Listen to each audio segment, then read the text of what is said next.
Welcome back to the Always Thinking Mindset channel, where we give you positive vibes and simple rules to achieve your goals. We share content to expand your mind and overcome any obstacles that are in your way. In this channel, we focus on personal growth and achieving your full potential. It all starts with mindset. Now, if you haven't yet subscribed, go ahead and hit that subscribe button. If you like today's episode, smash that like button. All right, let's get started. In this episode, we're speaking on controlling your emotions. This one's a personal one for me as well, as I try to practice every day.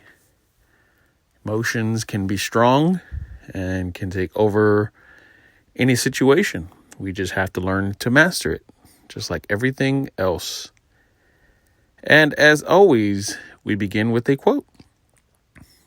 It says, "I don't want to be at the mercy of my emotions.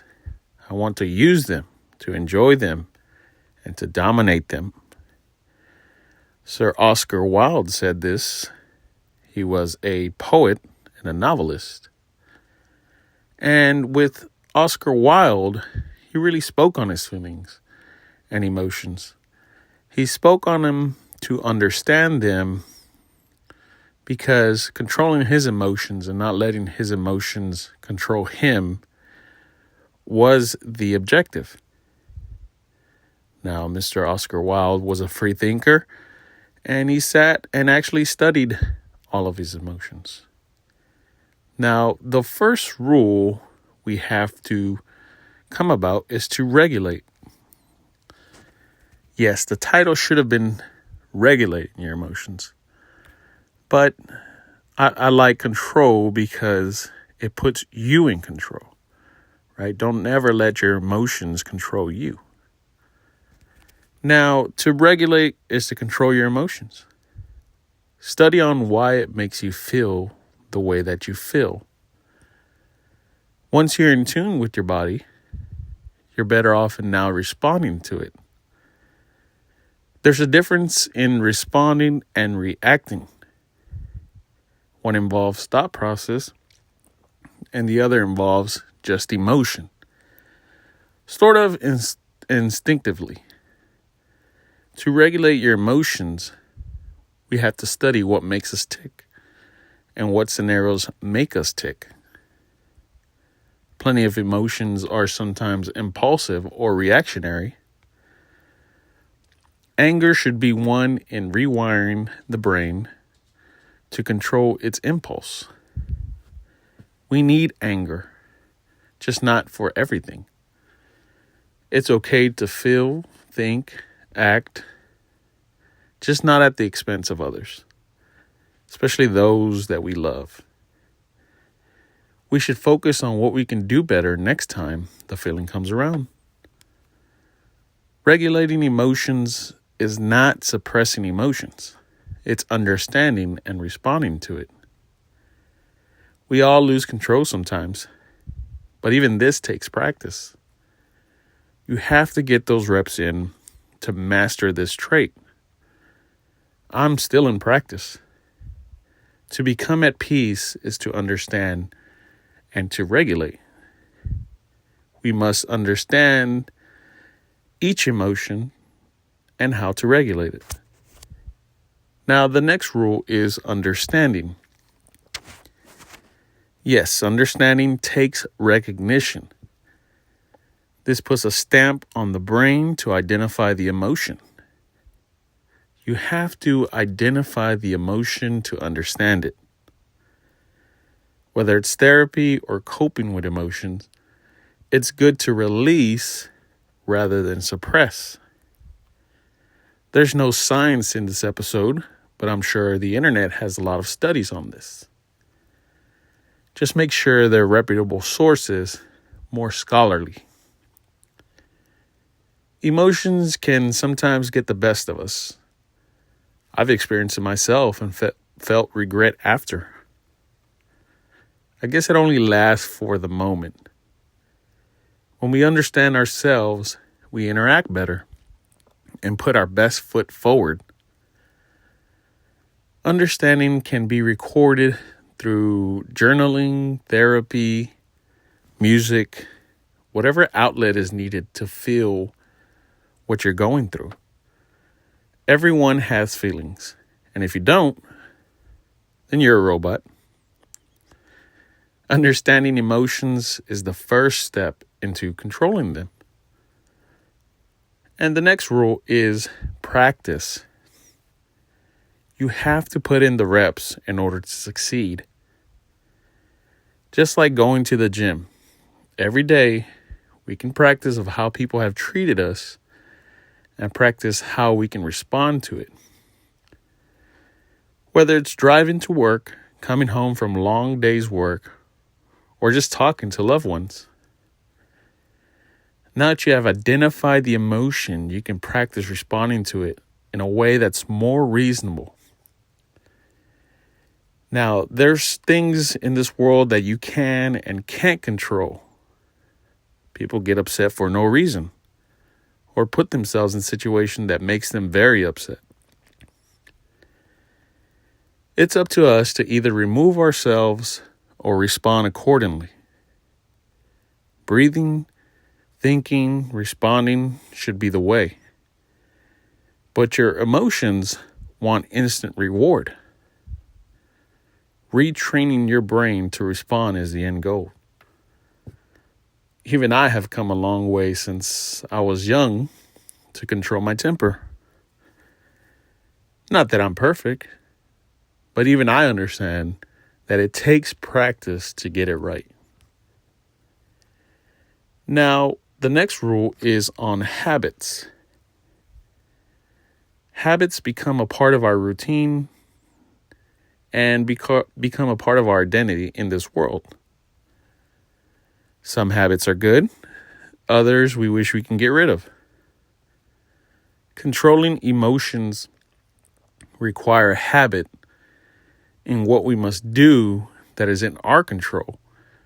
And we must just focus on the good habits. I feel better when the good habits succeed and help me out once I put it into play. A habit can turn into a bad habit if you're not careful. Study yourself. Understand why you react the way you do and try to change it. Make it a habit to practice patience, virtue, compassion. Reach for these goals. You're not going to get it on the first try. But the most important thing is that you stick with it and give it time. Now, the last rule is not a tricky one, but a very long one. It's the art of patience. Patience should be genuine. You ever heard of the saying, patience is a virtue? Because it truly is. There are plenty of opportunities to practice patience and continue it. From childhood to adulthood. In fact, when you have a dog or children, you'll see how strong your patience really is. It gets tested every day. Patience is a word everyone knows, yet we forget or throw it out the door. Once the act is done, we should remember to pack our patience. It will get us through and feel better about the situation. Patience is an art that one must practice on a daily basis. There are plenty of outside factors that can test it. Patience is needed to control your emotions. Now, how can you practice patience? When you get stuck in the moment, when all you want to do is respond or react, you have to sit there, analyze, think, breathe, and then respond.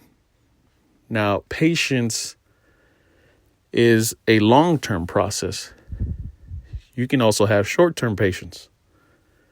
But the ultimate goal is to rewire your brain, understand what makes you go, and try to regulate it.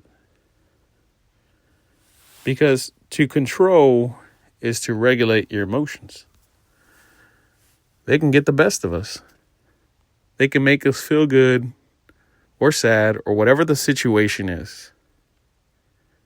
But going deep into why do you react that way, or how can you respond better for next time? Is it necessary to develop meaningful relationships? Some people stay away from other people because they can't control their emotions. That's where practice comes in. Find time by writing or reflecting what makes you tick. We're so dismissive of people who have no emotion or too much emotion. No one is perfect. No one is just like the other person, and we have to learn to get along. Sometimes we learn from the other person. They teach us patience. They teach us love. They teach us grace. All we have to do is listen and learn. Now, what makes a person more patient is understanding, compassion, empathy, putting yourself in their shoes and seeing it in their angle. Because even with arguments, we are lopsided, and all we want to do is get our word out. Let them hear us. Don't care about communicating or what the other message is, because I want to release what I want to release out my mouth. And in reality, it's really the 80-20 rule. You should be listening 80% of the time and talking 20% of the time. Emotions tend to take over when we don't think, analyze, or even try to understand the other person. Please pack your patience and control those emotions. You're not going to get it on the first try, but you will succeed day by day, month by month, and year by year. You'll notice other people telling you, geez, you changed, which is a good thing. Or even family members. Because family members tend to know you sometimes more than you know yourselves. Control your emotions and enjoy life. Well, that ends today's episode. And as always, if you haven't yet subscribed, go ahead and hit that subscribe button. I'll give you permission. If you like today's episode, smash that like button. We are also on Instagram at Always Thinking Mindset. Also, drop that comment below. Tell me your thoughts on today's topic.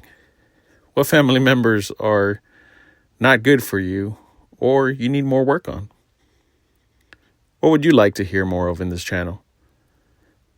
Now, as always, go out and be positive.